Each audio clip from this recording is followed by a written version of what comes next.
Hello everyone, good afternoon. आज next topic में हम अमाइनो एसिड का क्लासिफिकेशन डिस्कस करेंगे। अमाइनो एसिड को अलग अलग बेसिस पे क्लासीफाई किया गया है, तो मैंने इस एरो पे बेसिस लिख दिया है।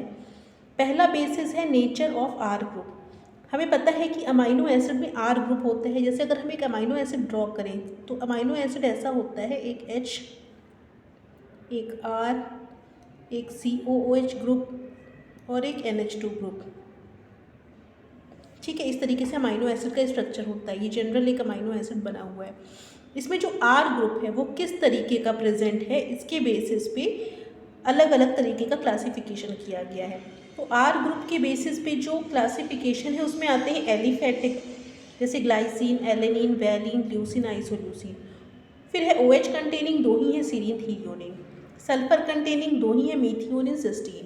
बेसिक तीन है, लाइसिन, आर्जिनिन, हिस्टिडीन। एसिडिक तीन है, glutamine, aspartic acid, glutamic acid, aspartic acid, asparagine, glutamine.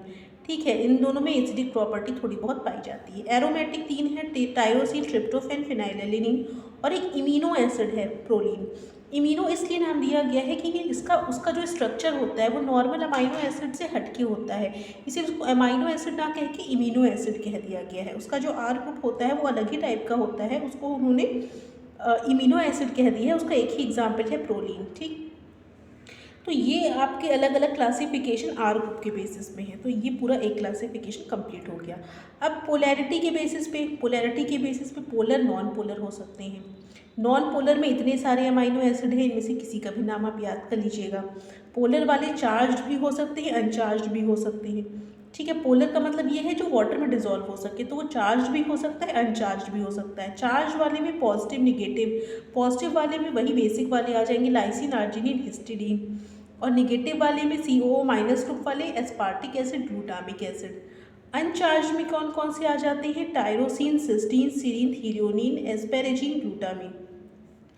और ये नॉन पोलर में ज़्यादा ये एलिफेटिक वाले ही आते हैं, glycine, alanine, valine, leucine, isoleucine, ये सारे एलिफेटिक वाले भी आ जाते हैं।